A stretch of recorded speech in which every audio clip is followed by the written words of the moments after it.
بسم اللہ الرحمن الرحیم رب اشرح لی صدری ویسر لی امری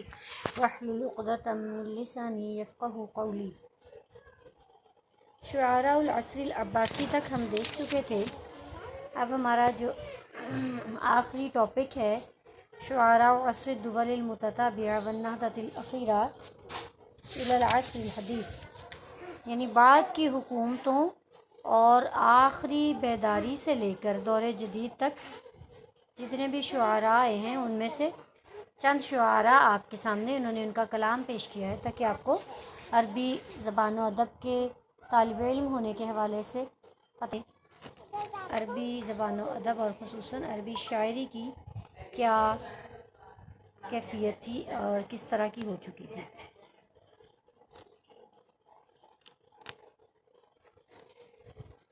جی بسم اللہ الرحمن الرحیم۔ پہلا شاعر ہم دیکھیں گے من قصیدۃ البردہ، قصیدہ بردہ شریف سے، اور شاعر ہیں الامام البوصیری، للامام البوصیری یعنی امام بوصیری شاعر ہیں، اور شاعر کا تعارف ہے محمد بن سعید بن حماد البوصیری ہیں، جو کہ 608 ہجری میں دلاسی کے علاقے میں بنی سویف جمہوریہ عرب جمہوریہ مصر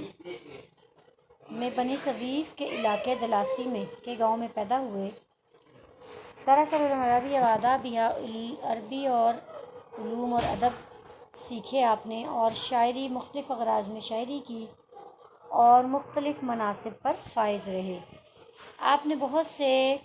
ان شعراء کا زمانہ پایا جن کے نام عصر انحطاط میں، یعنی جس وقت کے عربی زبان کو کچھ زوال آیا ہوا تھا، مسلمانوں کو دراصل زوال آیا ہوا تھا، اس دور کے شعراء میں آپ میں شعراء کا زمانہ آپ نے پایا، جیسے کہ ابن النبی اور عمر بن فارس اور ابن مطروح، اور جو امام بوصیری ہیں انہوں نے اسکندریہ میں 659 ہجری میں وفات کی۔ بوصیری کے جو مدحور رسول صلی اللہ علیہ وسلم میں قصائد ہیں ان میں سے مشہور ترین قصیدہ بردہ ہے۔ یہ بردہ ہے، قصیدہ بردہ ہے، جس پر کہ علماء کا اور اہل علم کا اجماع ہے اس بات پر کہ یہ رسول اللہ صلی اللہ علیہ وسلم کی مدح میں کہے جانے والے جو قصائد ہیں ان میں قصیدہ بانت سعاد، جو کہ حضرت کعب بن زہیر کا قصیدہ تھا، اس کے بعد سب سے فضیلت والا، سب سے افضل جو قصیدہ ہے وہ یہ ہے۔ قصیدہ بانت سعاد جو حضرت کعب بن زہیر نے لکھا تھا اس کا نام بھی قصیدہ بردہ اس کو کہا جاتا ہے، کیونکہ اس کا نام بردہ اس لیے پڑا، چلیں آگے آپ کو واقعہ بتاتی ہوں۔ اور جو بردہ ہے یہ 162 اشعار پر مشتمل ہے، اور کہا جاتا ہے کہ شاعر نے اپنی بیماری کے دوران اس قصیدے کو نظم کیا تھا اور اس کے وسیلے سے اللہ تعالیٰ سے شفا مانگی تھی، اور اس کے ابیات میں سے جو کہ رسول اللہ صلی اللہ علیہ وسلم کی مدح کی فضیلت میں سے ہیں ان میں سے کچھ اشعار انہوں نے آپ کے خدمت میں پیش کیے ہیں۔ تو جو بردہ ہوتا ہے، بردہ کہتے ہیں چادر کو۔ امام بوصیری بیمار ہو گئے اور ان کو مرض لاحق ہو گیا تھا فالج کا، یعنی مفلوج ہو گئے، ایک جگہ پر رہ گئے، بستر پر آ گئے، تو اپنی بیماری کے دوران انہوں نے یہ قصیدہ کہا اور نبی صلی اللہ علیہ وسلم کی شان میں اشعار کہے، اور اس قصیدے کو آپ نے بطور وسیلہ پیش کیا کہ اللہ تعالیٰ اس وسیلے سے، یہ میں نے نبی صلی اللہ علیہ وسلم کی مدح میں لکھا ہے، اس کے وسیلے سے مجھے شفا عطا فرما۔ تو نبی صلی اللہ علیہ وسلم کی زیارت آپ کو ہوئی، آپ رحمۃ اللہ علیہ کو نبی صلی اللہ علیہ وسلم کی زیارت ہوئی، اور آپ صلی اللہ علیہ وسلم نے انہوں نے آپ صلی اللہ علیہ وسلم کو خواب میں وہ قصیدہ سنایا کہ میں نے آپ کی شان میں یہ قصیدہ کہا ہے، تو آپ صلی اللہ علیہ وسلم نے اس کو پسند فرمایا، اور ساتھ ہی آپ صلی اللہ علیہ وسلم نے ان کو بردہ عطا کیا، ایک چادر عطا فرمائی، خوشی میں انعام کے طور پر ایک چادر عطا فرمائی۔ اس وجہ سے اس قصیدے کا نام بردہ شریف پڑ گیا،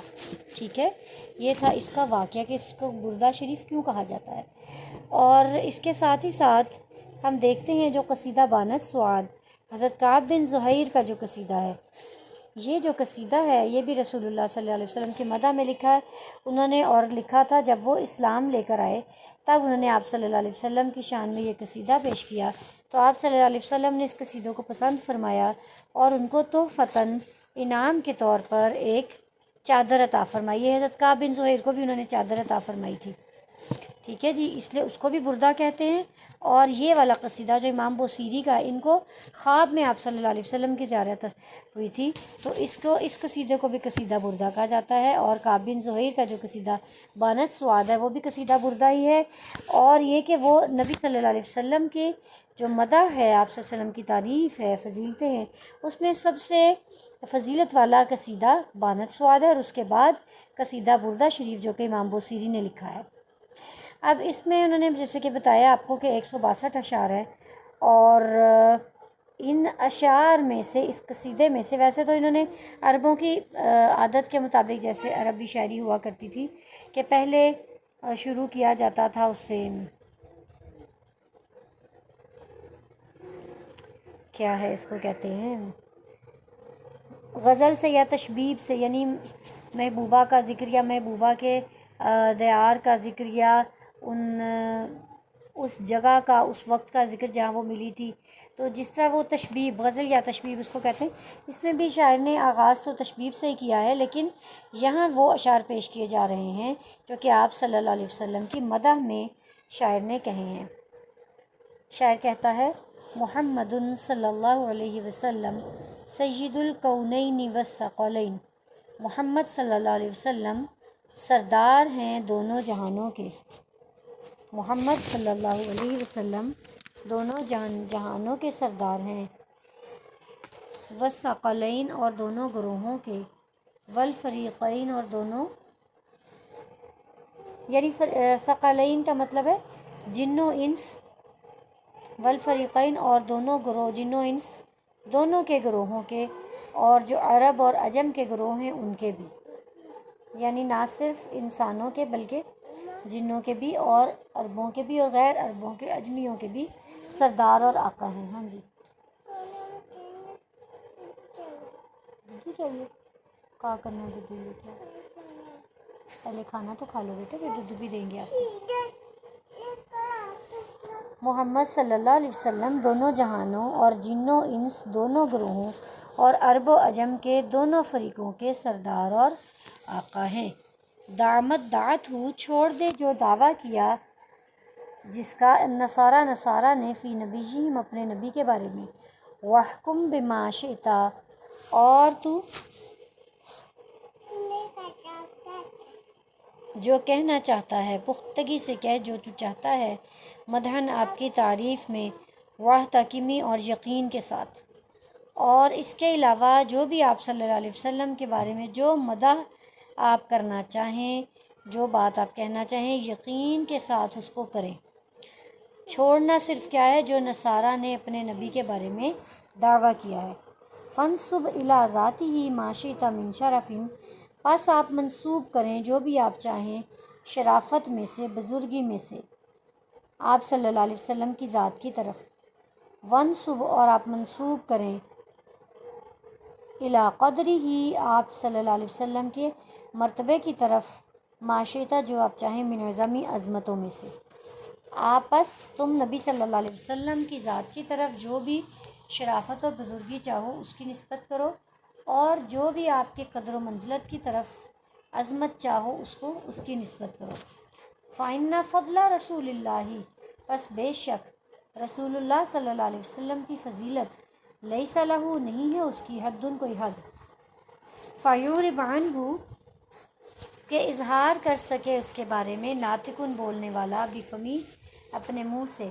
کہ کوئی فصیح ترین بولنے والا بھی اپنے منہ سے اس کا اظہار کر سکے، یعنی کوئی شخص کتنا بھی فصیح کیوں نہ ہو، وہ آپ صلی اللہ علیہ وسلم کی فضیلت کو بیان نہیں کر سکتا، اس کا اظہار نہیں کر سکتا۔ فَمَبْلَغُ الْعِلْمِ فِيهِ پس حد علم کی آپ کے بارے میں یہ ہے، انہو کہ آپ بشر ہیں، آپ صلی اللہ علیہ وسلم کے بارے میں علم کی حد تو یہ ہے کہ آپ صلی اللہ علیہ وسلم بشر ہیں، وَأَنَّهُ اور یہ کہ آپ خیر و بہترین خلق اللہ، اللہ کی مخلوق میں سے، کلیم ساری کی ساری، اور بلا شبہ آپ اللہ کی تمام مخلوق سے بہتر اور افضل ہیں۔ جس کی تشریح کی طرف آئیں گے، شاعر کہتا ہے محمد صلی اللہ علیہ وسلم سید الکونین والثقلین، محمد صلی اللہ علیہ وسلم دونوں جہانوں اور دونوں گروہوں، والفریقین من عرب و عجم، اور عرب و عجم کے، یعنی ثقلین کا مطلب جن و انس کے دونوں گروہ، ثقل کہتے ہیں نا بوجھ کو، تو جن اور انسان جو ہیں وہ اس زمین پر بوجھ ہیں، وہ اس پہ جو اعمال کر رہے ہیں وہ اس زمین کے اندر ان کو دفن کر کے تو ان کا جو ہے وہ ان کو اٹھایا جائے گا اور ان سے سوال کیا جائے گا ان کے اعمال کے بارے میں، تو اس لیے ان کو ثقل کہتے ہیں۔ والثقلین، اور دونوں گروہ، اور دونوں جو گروہ ہیں وہ، اور فریقین، اور دونوں فریق، عرب کے بھی اور عجم کے بھی، یعنی انسانوں کے دونوں گروہ، یا عرب ہوں یا عجم ہوں، عربی ہوں یا غیر عربی ہوں، سب کے سردار اور آقا ہیں، دونوں جہانوں کے سردار ہیں۔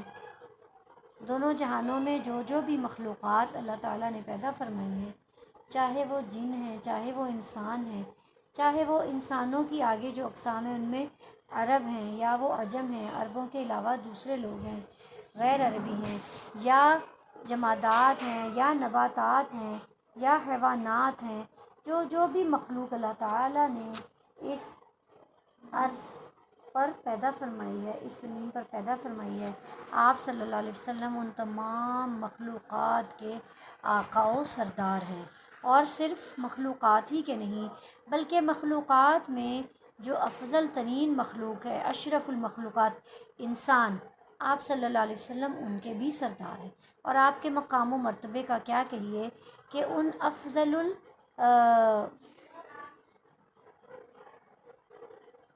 جو مخلوقات میں سے افضل ہیں، اشرف ہیں، اشرف المخلوقات انسان ہیں، حضرت انسان،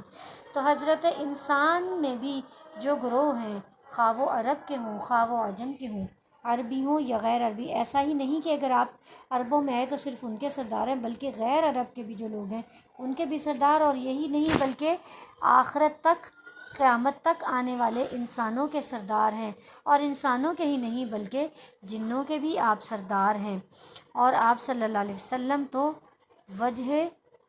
تخلیق کون و مکان، کس کو، ان کو اس کو واپس کل کال آنی تھی، اس کی کہہ رہا تھا کہ میں آپ کو کرتا ہوں بعد میں، ابھی تک نہیں، اس کو پھر کرو کال، تو کہ بھائی ہمارے تو اب آپ کی جب بات ہوگی تو ہو جائے کہ ہم نے بہرحال اپنی طرف سے ٹھیک ہے انفارم میں کر دیا، تو ہمیں آپ نا یہ جو ہمارا آرڈر ہے وہ ہمارا کر دو، ٹھیک 2 گارلک بریڈ، 2 الفریڈو پاستا۔ تو کہتے ہیں شاعر کہ وہ آپ صلی اللہ علیہ وسلم کا مقام و مرتبہ، آپ صلی اللہ علیہ وسلم مخلوق میں سے اعلیٰ ہیں، افضل البشر ہیں، اور انبیاء جو کہ تمام مخلوق میں سے افضل، تمام انسانوں میں سے افضل ہیں، آپ صلی اللہ علیہ وسلم ان انبیاء کے بھی سردار ہیں، اور آپ صلی اللہ علیہ وسلم کو جب موقع واقعہ معراج میں آپ صلی اللہ علیہ وسلم کو اللہ تعالیٰ نے اپنے ہاں بلایا اپنے عرش پر، تو بیت المقدس میں تمام انبیاء کی بھی امامت آپ نے کروائی، اور آپ کو انبیاء کا بھی امام ہونے کا شرف حاصل ہے، تو شاعر کہتا ہے کہ آپ کا مقام و مرتبہ کوئی محسی بھی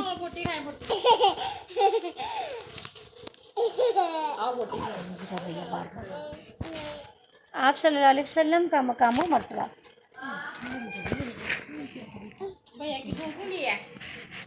وہ آپ کی چیزیاں کھا گئی ہیں ساری، جو میری بیٹی، جو میرا بیٹا محمد صلی اللہ علیہ وسلم دونوں جہانوں کے، مخلوق کے، تمام جن و انس کے، جن و بشر کے، اور عرب و عجم ہر کسی کے سردار ہیں، آپ صلی اللہ علیہ وسلم جب قیامت کا دن ہوگا تو سب سے پہلے آپ صلی اللہ علیہ وسلم ہی وہاں پر، جب لوگ اپنی سب کو نفسی نفسی پڑی ہوگی، تو آپ صلی اللہ علیہ وسلم جو کہ اپنی امت کے لیے اتنے زیادہ بیتاب رہے، یہاں تک کہ اپنی وفات کے وقت بھی آپ نے اپنی امت کے لیے مانگا، یا اللہ میری امت، یا اللہ میری امت، تو آپ صلی اللہ علیہ وسلم ہی وہ ذات ہیں جب قیامت کے دن تمام انسانوں اور جنوں کو کھڑا کیا جائے گا، اٹھایا جائے گا، حساب کتاب کا وقت آئے گا، تو لوگ بھاگیں گے اپنے نبیوں کی طرف کہ ہماری شفاعت کیجیے، ہماری شفاعت کیجیے۔ تو رسول اللہ صلی اللہ، تو سب نبی کہیں گے تو ہم تو اپنی جان کا ہی ہمیں پڑی ہے، تو آپ کون سا بیگ؟ اچھا عیدی دیتے، ٹھہر کے دیتے ہیں، آپ ان سے کہ ماما پڑھا رہی ہیں، ماما پڑھانے کے بعد دے دیتے ہیں، ٹھیک ہے پیاری بیٹی جائیں۔ تو آپ صلی اللہ علیہ وسلم کو کہا جائے گا، آپ صلی اللہ علیہ وسلم سجدے میں گر پڑیں گے اور مانگیں گے، تو اللہ تعالیٰ کہیں گے کہ اٹھیے اور مانگیے، آپ کیا مانگتے ہیں؟ تو آپ صلی اللہ علیہ وسلم اپنے لوگوں کے لیے، اپنے امتیوں کے لیے، سب کے لیے سب سے پہلے جو شفاعت کرنے والی ذات ہوگی وہ رسول اللہ صلی اللہ علیہ وسلم کی ہوگی۔ تو شاعر کہتا ہے کہ آپ کا مقام و مرتبہ کسی سے چھپا ہوا نہیں ہے، آپ تو ہر چیز کے، جب کہ اللہ تعالیٰ نے تو آپ کی وجہ سے اس کائنات کو تخلیق فرمایا ہے، تو آپ کا مقام و مرتبہ بہت بلند ہے، یہاں تک کہ تمام نبیوں میں بھی بلند ترین ہے۔ دع مدعته النصارى في نبيهم، چھوڑ دو جو دعویٰ کیا جس چیز کا نصارہ نے اپنے نبی کے بارے میں، ادھر نہیں پڑا ہوا تھا، ادھر پڑا ہوا تھا ڈریسنگ ٹیبل کے پاس، چھوڑ دو جو دعویٰ کیا نصارہ نے اپنے نبی کے بارے میں، اور تم جو مدح بھی چاہو آپ صلی اللہ علیہ وسلم کے بارے میں پختگی اور یقین کے ساتھ کرو۔ یعنی کہتے ہیں کہ نبی صلی اللہ علیہ وسلم کا مقام و مرتبہ بہت اونچا، بہت بلند ہے، لیکن نہ بڑھیں ادب کی حد سے کہ دیار مصطفیٰ ہے، میری بے خودی سے کہہ دو کہ مقام ہوش کا ہے، کہ آپ صلی اللہ علیہ وسلم کے بارے میں وہ کہتا ہے کہ آپ جو بھی مدح میں ان کی کہنا چاہو، جو بھی ان کی آپ تعریف میں کہنا چاہو، سب باتیں آپ ان کے بارے میں کرو،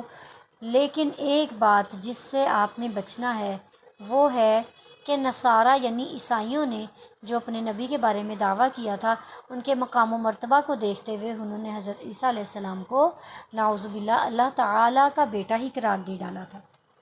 یعنی ان کو اتنا اونچا مقام دیا، اتنا اونچا مقام دیا، اتنا اونچا مقام دیا کہ ان کو نعوذ باللہ اللہ تعالیٰ کا بیٹا ہی کہہ ڈالا۔ انہوں نے کہا کہ آپ صلی اللہ علیہ وسلم یقیناً افضل البشر ہیں، امام الانبیاء ہیں، ٹھیک ہے، لیکن سید الانبیاء ہیں، لیکن اس کے باوجود آپ صلی اللہ علیہ وسلم کا مقام و مرتبہ اللہ تعالیٰ سے جدا ہے۔ یہ نہیں ہے کہ آپ ان کو اللہ کی ذات، مجھے پیسے دے دو، اللہ کی ذات میں ہی آپ شریک کر دیں، ان کو اللہ تعالیٰ کے ساتھ ان کو لا کھڑا کریں جیسے کہ نصارہ نے کیا تھا، ایسا نہیں کرنا۔ شرک سے بچو، از حد جو چیز بچنے والی ہے وہ شرک ہے، کہ شرک سے بچو، لیکن اور جو بھی کچھ تم کہنا چاہتے ہو آپ صلی اللہ علیہ وسلم کے بارے میں وہ بہت ہی پختگی کے ساتھ اور بہت یقین کے ساتھ کہو، کیونکہ ہر طرح کی مدح کا حق آپ کا ہے، کیونکہ آپ کے بارے میں تو یہ کہ حق تو یہ ہے کہ حق ادا نہ ہوا، کہ کہاں تک کرے کوئی تعریف ان کی، خدا جب کہ کرتا ہے توصیف ان کی، ٹھیک ہے۔ ظہوری ہے، شاعر ایک ہیں، کہتے ہیں ظہوری کسی سے نبی کی ثنا کا ہوا حق ادا ہے، نہیں ہے نہیں ہے، بے شک آپ صلی اللہ علیہ وسلم کی مدح کا حق کوئی ادا نہیں کر سکتا، آپ کی شان میں کہنے کا حق کوئی بھی ادا نہیں کر سکتا۔ پھر شاعر کہتا ہے، لیکن وہ کہتا ہے کہ جو مرضی کر لو ان کی مدح میں، صرف جو بات نہیں کرنی، جس سے بچنا ہے وہ بات ہے شرک کرنا، کہ ان کو اللہ تعالیٰ کے ساتھ جا کر کھڑا نہیں کر دینا، جیسے کہ نصارہ نے اپنے نبی کو کر دیا تھا۔ پھر وہ کہتے ہیں کہ ان کی ذات کی طرف جو بھی بزرگی تم چاہو اس کی نسبت کرو، اور ان کی قدر و منزلت کی طرف جو بھی عظمتیں تم چاہو ان کی نسبت کرو، یعنی آپ کی ذات بزرگ و برتر ہے، آپ کی ذات عظیم ہے، آپ کی ذات تو وہ ذات ہے جو رحمت للعالمین بن کر آئے، جنہوں نے انسانوں ہی کے ساتھ حسن سلوک نہیں کیا بلکہ جمادات، نباتات، حیوانات، یہاں تک کہ کوئی اونٹ بھی ہے وہ آپ صلی اللہ علیہ وسلم سے رو رہا ہے اور گزارش کر رہا ہے آپ صلی اللہ علیہ وسلم کو، اپنے مالک کی شکایت کر رہا ہے، اور آپ صلی اللہ علیہ وسلم اس کی حاجت روائی کر رہے ہیں۔ اور پھر آپ دیکھیں کہ کوئی کوئی درخت ہے تو درخت رو رہا ہے آپ صلی اللہ علیہ وسلم کے ساتھ، اپنی گزارش کر رہا ہے، اور آپ صلی اللہ علیہ وسلم اس پر بھی کرم فرما رہے ہیں اور رحم فرما رہے ہیں۔ غرض کے جو بھی مخلوق اللہ تعالیٰ نے اس دنیا میں پیدا کیا وہ عظیم اور بزرگ ہستی ہے کہ آپ کی طرف جو بھی شرافت چاہو، آپ کو رحمت للعالمین کہو، آپ کو عظیم کہو، آپ کو عفو درگزر کرنے والا کہو، آپ صلی اللہ علیہ وسلم کو نرم دل کہو، عاجزی والا کہو، انکساری والا کہو، اور آپ صلی اللہ علیہ وسلم کو بلند اخلاق والا کہو کہ اللہ تعالیٰ نے خود قرآن میں آپ سے حضرت عائشہ رضی اللہ عنہا سے پوچھا گیا کہ آپ صلی اللہ علیہ وسلم کے اخلاق کیسے تھے، تو حضرت عائشہ فرماتی ہیں کہ کانا خلقہ القرآن، آپ کے اخلاق تو قرآن تھے۔ تو اللہ تعالیٰ نے وہ رتبہ آپ کو بخشا ہے، وہ رتبہ آپ کو عطا کیا ہے کہ پوری دنیا سے بڑھ کر، پوری مخلوقات سے بڑھ کر، پوری کائنات سے بڑھ کر جس سے محبت کی ہے وہ نبی صلی اللہ علیہ وسلم کی ذات ہے۔ اور یہ وہ ذات ہیں کہ جن کو اللہ تعالیٰ نے حضرت عیسیٰ علیہ السلام، حضرت موسیٰ علیہ السلام سے اللہ تعالیٰ نے کلام کیا اور ان کو یہ شرف بخشا، لیکن نبی صلی اللہ علیہ وسلم وہ واحد ذات ہے جن کو اللہ تعالیٰ نے اپنا دیدار بھی کروایا۔ جبکہ حضرت موسیٰ علیہ السلام نے جب دیدار کرنا چاہا تو اللہ تعالیٰ نے فرمایا کہ آپ میرے تجلی کو برداشت نہیں کر سکتے، آپ اس پہاڑ کو دیکھیں، اگر یہ اپنی جگہ کھڑا رہا تو گویا آپ میری تجلی کو برداشت کر پائیں گے۔ تو جب اللہ تعالیٰ نے اپنی تجلی کی ایک جھلک صرف دکھائی تو پہاڑ ریزہ ریزہ ہو گیا اور موسیٰ علیہ السلام بے ہوش ہو کر گر پڑے۔ جبکہ نبی صلی اللہ علیہ وسلم کو اللہ تعالیٰ نے آسمانوں پر بلایا، معراج کا شرف ان کو بخشا اور ان سے اللہ تعالیٰ نے لائیو ملاقات کی۔ کتنا بڑا درجہ ہے، سبحان اللہ سبحان اللہ سبحان اللہ، کہ اللہ تعالیٰ نے آپ کو اس عظیم رتبے کے لیے بھی اللہ تعالیٰ نے نبی صلی اللہ علیہ وسلم کو چنا۔ کیوں نہ چنے اللہ تعالیٰ، کیونکہ وہ محبوب رب العالمین ہے، تمام جہانوں کے رب کی محبوب ذات ہے۔ اتنا محبت اتنی اللہ تعالیٰ آپ سے کرتا ہے کہ اللہ تعالیٰ نے آپ صلی اللہ علیہ وسلم کو کا نور سب سے پہلے پیدا فرما کر بھیجا سب سے آخر میں، اور آخر تک آنے والوں کے لیے آپ کو نبی بنا دیا، آپ کو رسول بنا دیا کہ آخر تک آنے، یہاں تک کہ عیسیٰ علیہ السلام بھی جب دوبارہ اس دنیا میں آئیں گے تو آپ کی ذات وہ ایسی عظمت والی ذات ہے کہ وہ نبی بھی آپ کے امتی بن کر آئیں گے، سبحان اللہ۔ تو اس لیے شاعر کہتا ہے کہ ان کی ذات میں جو چاہو ان کی ذات کی طرف نسبت کرو بزرگی، اور جو چاہو وہ عظمتیں آپ کی قدر و منزلت کی طرف آپ منسوب کرو، کوئی مناہی نہیں ہے آپ کے بارے میں۔ تو انسان جتنا بھی بول لے آپ کی مدح میں، جتنی بھی تعریف کر لے، جیسے حضرت حضرت حسان بن ثابت رضی اللہ عنہ کہتے ہیں نا کہ آپ صلی اللہ علیہ وسلم کیسی ذات ہے کہ آپ سے حسین میری آنکھ نے دیکھا نہیں، اور آپ سے خوبصورت کسی ماں نے جنا ہی نہیں، اور آپ کو ایسے پیدا کیا گیا ہر عیب سے پاک، گویا کہ آپ کو پیدا کیا گیا جیسے آپ چاہتے تھے۔ یعنی انہوں نے تو حد ہی ختم کر دی نا رسول اللہ صلی اللہ علیہ وسلم کی مدح میں۔ انہوں نے کہا کہ کوئی کہتا ہے سورج ہے، کوئی کہتا ہے ایسا ہے جس کی روشنی مکمل ہو گئی ہو، کوئی کچھ کہتا ہے، کوئی کچھ کہتا ہے، کوئی 14ویں کے چاند سے تشبیہ دیتا ہے، لیکن کہتا ہے حضرت حسان بن ثابت کہتے ہیں کہ میری آنکھ نے تو آپ سے خوبصورت دیکھا ہی نہیں، دیکھے کیسے، کیونکہ اللہ نے پیدا ہی نہیں کیا، جب اللہ نے بنایا ہی نہیں ان جیسا کسی اور کو۔ حضرت یوسف علیہ السلام کو اللہ تعالیٰ نے دنیا میں بہت حسن دیا، لیکن آپ صلی اللہ علیہ وسلم کا حسن ان سے کہیں بڑھ کر تھا۔ تو یہ آپ کی ذات ہے کہ جن کی عظمت کی طرف، جن کی بزرگی کی طرف ہم جو بھی چاہیں نسبت کریں تو وہ کم ہے۔ پھر وہ کہتے ہیں کہ اللہ کے رسول صلی اللہ علیہ وسلم کی فضیلت تو ایسی فضیلت ہے کہ جس کی کوئی حد نہیں ہے، فَيُعْرِبْ عَنْهُ نَاطِقٌ بِفَمِهِ، کہ بولنے والا اس کے بارے میں اظہار بھی نہیں کر سکتا، اس کی زبان گنگ ہو جاتی ہے بولتے بولتے۔ یعنی آپ کی فضیلتیں ایسی ہیں جس کی کوئی حد نہیں، آپ کی کہاں تک مدح کریں۔ اللہ تعالیٰ نے پورا قرآن آپ کی مدح میں اتار دیا، سبحان اللہ۔ تو جب وہ اللہ جو تخلیق کرنے والا اللہ ہے، جب وہ آپ صلی اللہ علیہ وسلم کی تعریف اور مدح میں پورا قرآن رتب اللسان کر دیتا ہے، تو پھر ہم کون ہوتے ہیں کہ ہم آپ صلی اللہ علیہ وسلم کی فضیلتوں کی تعریف کر پائیں۔ اس کی تو کوئی حد نہیں، بے انتہا ہے، لا انتہا ہے، لا محدود ہے آپ صلی اللہ علیہ وسلم کی فضیلت، کہ بولنے والا جتنی بھی کوشش کر لے، بولنے والا جتنا بھی کہہ لے تو حق ادا نہیں ہو سکتا۔ کوئی بھی آپ صلی اللہ علیہ وسلم کی مدح و ثناء کا حق ادا نہیں کر پایا آج تک، اور نہ کر سکتا ہے۔ قرآن الحمد سے والناس تک آپ کی تعریف میں لکھا گیا ہے، تو وہ 30 پارے اللہ نے اتار دیے، اور اتارے بھی کس نے؟ جو کہ رب العالمین ہے۔ جب اس نے اتنا کر لیا تو ہم جیسے ادنا اور ہم جیسے کم تر، ہم جیسے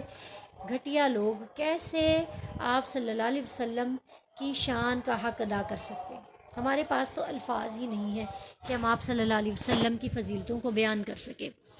پھر وہ کہتے ہیں کہ آپ صلی اللہ علیہ وسلم کے بارے میں جو علم کی حد ہے وہ یہ ہے کہ آپ بشر ہیں، لیکن بشر بھی کیا ہیں کہ اللہ کی تمام مخلوق میں سے بہترین ہے۔ انہوں نے اس لیے یہ بات دوبارہ سے کہی کہ جیسے نصارہ نے اپنے نبی کے بارے میں دعویٰ کیا تھا کہ وہ اللہ کے بیٹے ہیں، نعوذ باللہ، تو کہتے ہیں کہ اللہ تعالیٰ نے آپ صلی اللہ علیہ وسلم کو کہا عبدہ و رسولہ۔ ہم دوسرے کلمے میں بھی جس بات کی شہادت دیتے ہیں، ہم گواہی دیتے ہیں، تو ہم کہتے ہیں واشہد ان محمدن عبدہ و رسولہ، کہ محمد صلی اللہ علیہ وسلم پہلے اللہ کے بندے اور پھر اس کے رسول ہے، تاکہ کسی بھی انسان کے ذہن میں یہ بات نعوذ باللہ نہ آئے کہ بالکل اللہ کی ذات کے ساتھ آپ کو نہ بٹھا دیا جائے اور اس کی ذات میں شریک نہ کر دیا جائے، بلکہ آپ بشر ہیں۔ لیکن کیسے بشر ہیں؟ بشر نہیں بلکہ خیر البشر ہیں۔ خیر البشر، مخلوق میں سے بہترین، تمام مخلوقات میں سے خیر خلق اللہ، اللہ کی مخلوقات کلی ساری کی ساری۔ کچھ تو ایسی مخلوقات ہیں نا جن کو ہم نے دیکھا ہے، اور بہت سی ایسی مخلوقات ہیں جن کو ہماری آنکھ نے دیکھا ہی نہیں، سمندر کے اندر، فضاؤں میں، ہواؤں میں، اور اللہ تعالیٰ نے زیر زمین کتنا کچھ پیدا فرمایا ہے، کتنا کچھ پیدا فرمایا ہے کہ انسان اس کو اگر سال ہا سال بھی ایکسپلور کرتا رہے، ڈھونڈتا رہے، دیکھتا رہے، تلاش کرتا رہے، اس کی جستجو میں رہے، لیکن انسان پھر بھی ان مخلوقات، پوری مخلوقات کو نہیں پا سکتا جتنی اللہ تعالیٰ نے اس دنیا میں پیدا فرمائی ہیں۔ تو اللہ تعالیٰ کہتے ہیں ان تمام تمام تمام تمام ترین مخلوقات میں سے بہترین ذات، بہترین شخصیت پیارے نبی صلی اللہ علیہ وسلم کی شخصیت ہے، اور ان کے بارے میں علم کی انتہا ہے یہ کہ آپ بشر ہیں، لیکن بشر ایسے ہیں، ہم جیسے بشر نہیں ہیں، بلکہ افضل البشر اور خیر البشر ہیں۔ جیسے کہ وہ مظفر وارثی کہتے ہیں نا، میرا پیغمبر عظیم تر ہے، کمال خلاق ذات اس کی، جمال ہستی حیات اس کی، بشر نہیں عظمت بشر ہے، یعنی وہ انسان تو کیا بلکہ انسانوں کی بھی عظمت ہے، بشر نہیں عظمت بشر ہے، میرا پیغمبر عظیم تر ہے۔ بہرحال جتنی بھی نعتیہ شاعری آپ کے بارے میں کی جائے، جتنی بھی نعت گوئی آپ کے بارے میں ہو، تو انسان جتنا بھی کچھ کہہ سکے تو آپ صلی اللہ علیہ وسلم کے مقام و مرتبے کے آگے وہ بہت ہی کم تر، بہت ہی ادنا ہے کہ ہم نہیں کر سکتے اس کا حق ادا، جیسا کہ آپ صلی اللہ علیہ وسلم کا مقام و مرتبہ ہے۔ اللہ تعالیٰ خود جب ان کی تعریفیں کرتا ہے تو ہم کیسے ان کا حق ادا کر سکتے ہیں؟ اس کے بارے میں اور بہت سی باتیں آپ خود لکھ سکتے ہیں، آپ صلی اللہ علیہ وسلم کی عظمت کے بارے میں، آپ صلی اللہ علیہ وسلم کی شرافت و بزرگی کے بارے میں، آپ صلی اللہ علیہ وسلم کے مقام و مرتبہ کے بارے میں، اور جیسے آپ نے انسانوں کے لیے آپ جو رحمت بن کے آئے، حیوانات کے لیے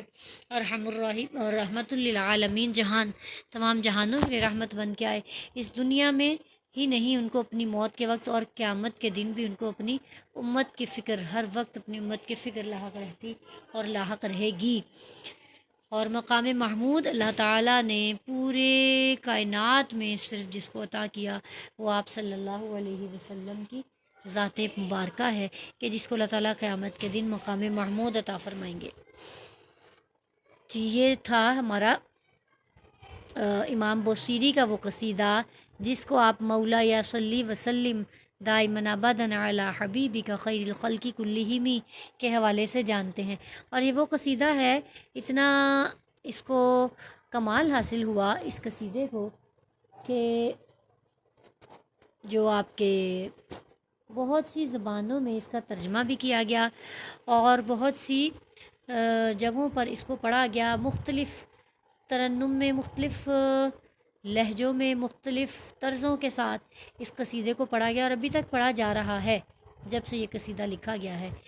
تو اس کی شان، اس کی وجہ کیا ہے؟ نبی صلی اللہ علیہ وسلم کی عظمت، نبی صلی اللہ علیہ وسلم کی شان، اور خصوصاً آپ کا وہ تحفہ دینا امام بوصیری کو جو کہ اس کے شاعر ہیں۔ تو یہ تھا جی ہمارا قصیدہ بردہ مولا صلی وسلم، اس کے یہ اشعار تھے۔ آگے ہم اگلا شاعر دیکھتے ہیں۔ شاعر کا ہے نام بارودی، تجارب الدہر اس کا عنوان ہے اشعار کا۔ تجارب الدہر یعنی زمانے کے تجربات۔ شاعر جو ہیں وہ محمود سامی البارودی ہیں، جو کہ قاہرہ میں 1836 عیسوی میں پیدا ہوئے۔ مدرسۃ الحربیہ سے یہ فارغ التحصیل ہوئے اور پھر اس کے بعد مختلف جنگوں میں شریک ہوئے۔ آپ کو جو وزیر دفاع بنا دیا گیا، چن لیا گیا، پھر اس کے بعد وزیر اعظم بنا دیا گیا، اور 1886 عیسوی میں انگریزوں نے مصر پر جب قبضہ کر لیا تو انہوں نے جو لوگ اس کے خلاف اٹھ کھڑے ہوئے تھے ان کو بھی گرفتار کر لیا، اور بارودی بھی ان میں سے ایک تھی۔ اور بارودی کو انہوں نے ان کے وطن سے اور ان کے اہل و عیال سے نکال دیا یعنی جلا وطن کر دیا، اور ان کے اموال اور مناصب بھی ان سے چھین لیے۔ پھر وہ اپنے جو ذاتی آلام تھے، اپنے نفسیہ میں جو ان کے آلام تھے، جو دکھ درد تھے، ان کی تعبیر کرنے لگے قصائد کی صورت میں، جو کہ بہت زیادہ محبت اور خلاص کی جو گھڑی میں جو امید تھی اس سے بھرپور ہیں۔ وہ جو قصائد آپ نے لکھے تھے، یہاں تک کہ آپ کو معاف کر دیا گیا 1900 میں، اور پھر آپ اپنے وطن میں آپ نے 4 سال گزارے، اور 1904 عیسوی میں آپ نے وفات پائی۔ بارودی کو تلوار اور قلم کا رب کہا جاتا ہے، تلوار اور قلم کا دھنی کہا جاتا ہے، اور آپ ہی جو عصر حدیث میں، جدید دور میں جو شعری اٹھان آئی اس کا باعث بھی آپ ہی ہیں۔ آپ کو مدرسۃ المحافظین کا زعیم سمجھا جاتا ہے شعر معاصر میں، ٹھیک ہے، جو جدید دور کی شاعری میں جو مدرسۃ المحافظین ہے اس مکتب فکر کا آپ کو امام اور لیڈر سمجھا جاتا ہے، اور یہ مدرسہ وہ ہے جسے مدرسۃ الاحیاء کے نام سے جانا جاتا ہے، یعنی جس میں انہوں نے عربی زبان کو دوبارہ سے زندہ کرنے کے لیے کوششیں کی۔ اس کے بارے میں جانا جاتا ہے مدرسۃ الاحیاء کے نام سے، کیونکہ اس مکتب فکر کے جو لوگ تھے انہوں نے موضوعات اور معانی میں تجدید کے ساتھ ساتھ جو قدیم تراث تھی عربی کی اس کو زندہ کیا، اس کو زندہ کرنے کا کام کیا، اس وجہ سے اس کو مدرسۃ الاحیاء کہتے ہیں۔ تو بارودی جو ہیں وہ کیا کہتے ہیں، ہم دیکھتے ہیں بارودی کے بارے میں۔ والابیات التالیۃ، اور درجہ الاشعار من قصیدتین، ایک قصیدے سے ہیں، قولہ الشاعر، جن کو شاعر نے کہا تھا بعد عودتی، اپنے لوٹنے کے بعد، من النفی، جلا وطنی سے، جلا وطنی سے جب آپ جزیرہ سرندیب کی طرف جب آپ لوٹے تھے جلا وطنی کے بعد، پھر آپ نے یہ اشعار کہے تھے۔ شاعر کہتے ہیں والدہر کالبحر، اور زمانہ مانند ہے سمندر کے، کا مانند ہے بحری سمندر کے، لا ینفک، ہمیشہ رہتا ہے، ذا قدر، میل کچیل والا، میلا کچیلا، زمانہ سمندر کی مانند ہمیشہ گدلے پن والا رہتا ہے، گدلا پن بھی کہہ سکتے ہیں اس کو۔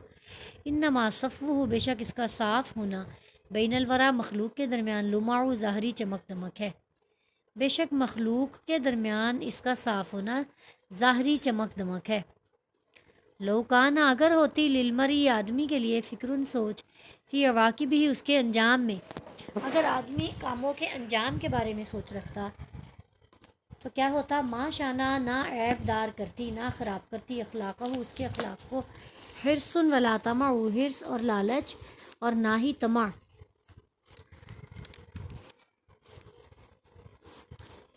اگر آدمی کو اپنے انجام کے بارے میں فکر ہوتی تو کوئی حرص اور لالچ اس کے اخلاق کو عیب دار نہ کرتا۔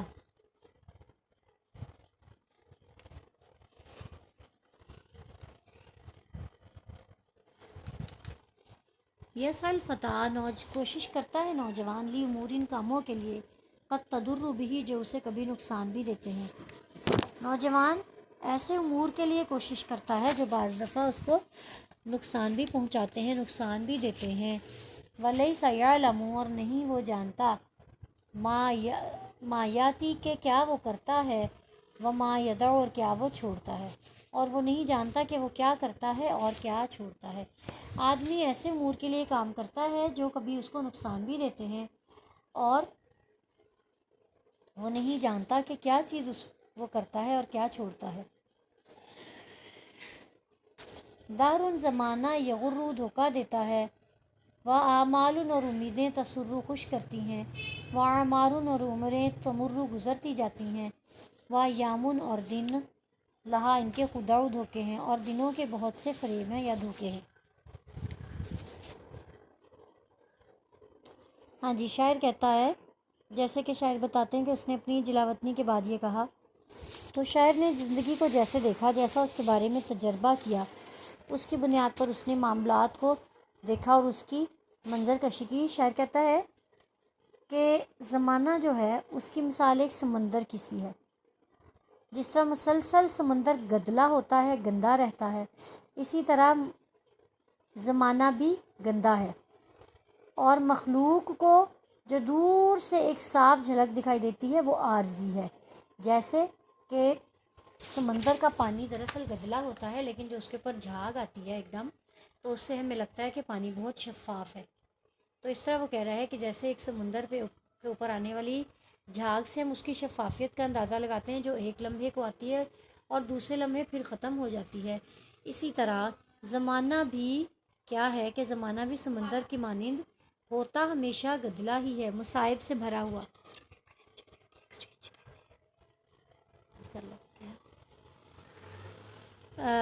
تو زمانہ جو ہے وہ گدلا رہتا ہے کہ اس میں ہمیشہ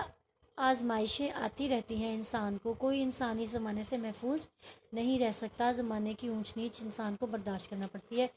تو وہ کہتا ہے کہ ہمیشہ گدلے پن والا رہتا ہے، لیکن اس کا جو صاف ہونا ہے وہ اس طرح ہے کہ جیسے کوئی ایک چیز لمع کہتے ہیں، ایسی چمک دمک ہو جو ایک لمحے ظاہر ٹمٹمانا،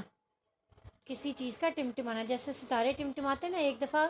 ان کی روشنی آتی ہے، ایک دفعہ بند ہو جاتی ہے۔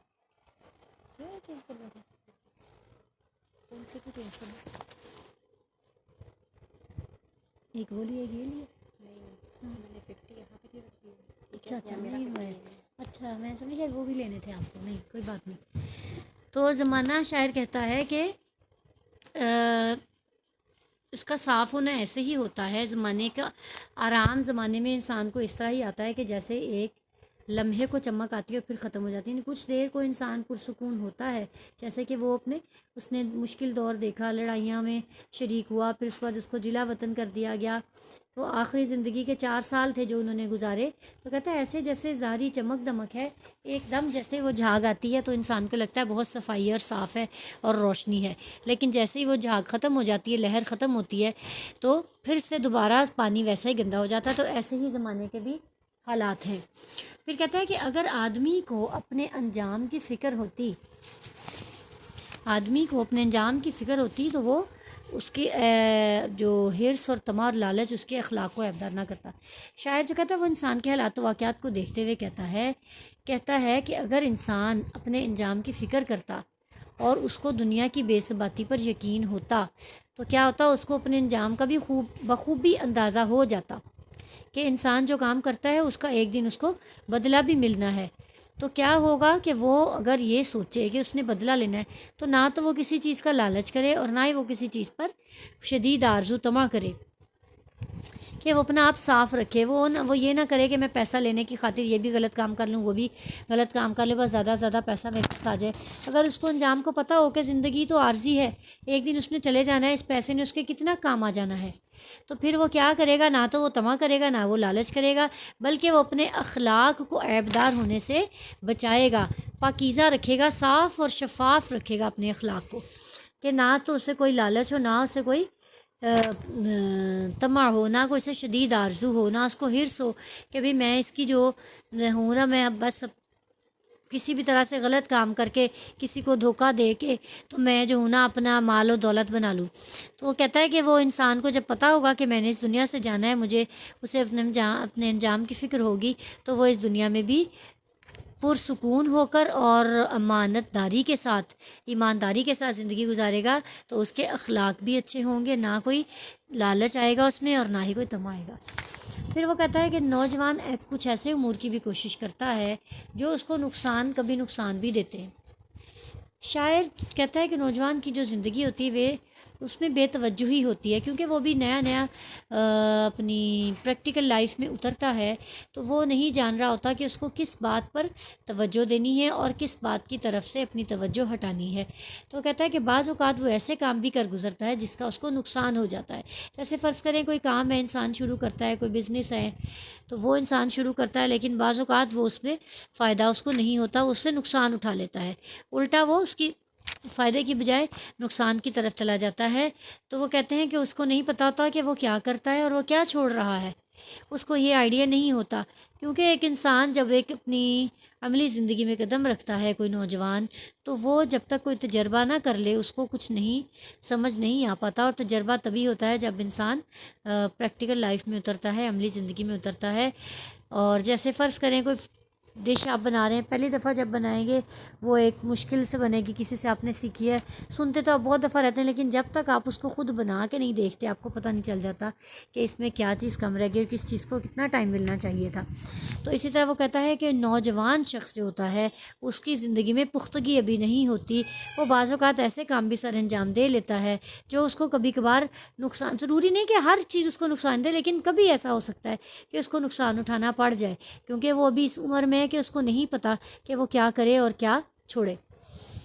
پھر وہ کہتا ہے کہ جو زمانہ ہے وہ دھوکہ دیتا ہے.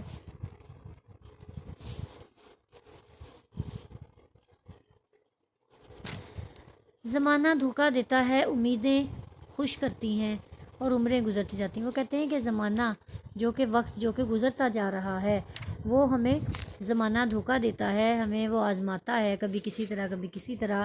اور انسان کے دل میں جو آرزوئیں آتی ہیں، جو خواہشات آتی ہیں، وہ اس کو خوش کرتی رہتی ہیں، وہ اسے تسلی دیتی رہتی ہیں، خوشی دیتی رہتی ہیں. وہ انہی حالات کو سوچتا رہتا ہے، انہی خواہشات میں مست رہتا ہے، اور وہ کیا کرتا ہے کہ اپنی زندگی مست ہو کے اور سرور میں گزارتا رہتا ہے. اور کیا ہوتا ہے، کئی عمریں گزرتی اس کو نظر آ رہی ہوتی ہیں. اس سلسلے میں جو عمر ہے وہ گزرتی جاتی ہے، زمانہ کیا کرتا ہے، دھوکہ دیتا ہے. کہ جیسے وہ شاعر کہتا ہے نا کہ دن اس کو دھوکہ دیتا ہے، دھوکہ دیتے ہیں، اور وہ کہ کوئی بھی چیز ایسی نہیں پاتا کہ جو اسے خوش کر سکے. جو شاعر نابغہ زبیانی کہتا ہے نا زندگی کے بارے میں کہ جب انسان کی عمر بڑھتی جاتی ہے تو ایسے لگتا ہے کہ گویا زمانہ اس کو دھوکہ دے رہا ہے. تو کہتا ہے کہ زمانہ دھوکہ دیتا ہے، اور جو انسان امیدیں لگاتا ہے وہ اس کو خوش کرتی رہتی ہیں کہ ہاں بھئی کوئی بات نہیں، ایک وقت آنے والا ہے، تم خوش ہو جاؤ گے، تمہارے پاس ایسے ایسے ریل پیل ہو جائے گی. جب انسان لمبی لمبی آرزویں اور امیدیں کرتا ہے تو وہ اس کو وقتی طور پر خوشی دیتی ہیں، لیکن عمر جو ہے وہ گزرتی جاتی ہے. اس کے ساتھ ساتھ جو بھی دن آتا ہے، جو بھی عمرات آتی ہے، وہ انسان کی عمر کو گھٹا رہی ہوتی ہے، وہ اس کی عمر کو کم کر رہی ہوتی ہے. برف کی طرح انسان کی زندگی پگھلتی جاتی ہے. اور وہ کہتا ہے دنوں کے تو دھوکے ہیں، انسان دنوں سے دھوکہ کھا جاتا ہے. وہ کہتا ہے اس دنیا میں جو بھی کچھ چل رہا ہے، جیسے اللہ تعالیٰ نے کہا ہے وَمَتَاعُ الْحَيَاةِ الدُّنْيَا متاع الدنیا الغرور، کچھ اس طرح سے کر کے آتے ہیں الفاظ، میرے ذہن میں صحیح سے الفاظ نہیں ہے. کہ دنیا کی زندگی تو دھوکے اور فریب پر مبنی ہے، کہ زندگی جو ہے وہ ایک فریب ہے، ایک دھوکہ ہے. زندگی اور خواہشات دونوں کے فریب ہوتے ہیں. کسی کو بھی مستقل اور دائمی حیثیت حاصل نہیں ہے، سب عارضی اور فانی ہیں. ایک دن ایسا آنا ہے کہ ان چیزوں نے ختم ہو جانا ہے، انسان کی زندگی نے بھی، ان امیدوں نے بھی، اور اس زمانے نے بھی. بلکہ یہ دونوں جو ہیں وہ مزید مصیبتوں کا اور تکلیفوں کا باعث بن جاتے ہیں. اس لیے انسان کو اپنی دنیا کی جو زندگی ہے، اس کی جو خواہشات ہیں، ان کو بڑی توجہ اور بڑے ہی دھیان سے گزارنا چاہیے. اس کو اس سے باخبر رہنا چاہیے کہ کہیں وہ اس دھوکے میں نہ آ جائے. یہ تھا جی ہمارا آج کا لیسن، الحمدللہ پورا ہوا. 2 ہم نے پڑھ لیے. اب کل انشاءاللہ تعالی ہم مولانا محمد علی جوہر کی جو وفات پر جو اشعار کے ہیں احمد شوقی نے، ان کو ہم دیکھیں گے، اور ساتھ ہی ہم انشاءاللہ حافظ ابراہیم جنہوں نے عورتوں کی تربیت کے بارے میں اشعار کہے ہیں، انشاءاللہ تعالی ان کو ہم دیکھیں گے۔ آج کی اشعار میں ہم نے امام بوصیری کے اشعار پڑھے جو کہ نبی صلی اللہ علیہ وسلم کی مدح میں انہوں نے کہے تھے، اور اس کے بعد جو ہم نے دوسرے اشعار دیکھے وہ بارودی کے تھے، جنہوں نے کہ زمانے کی بے ثباتی اور زمانے کے دھوکے اور زمانے کے حالات کے بارے میں ہمیں آگاہ کیا اپنی نظر سے کہ انہوں نے جس طرح سے زمانے کو پایا۔ وآخر دعوانا ان الحمد للہ رب العالمین۔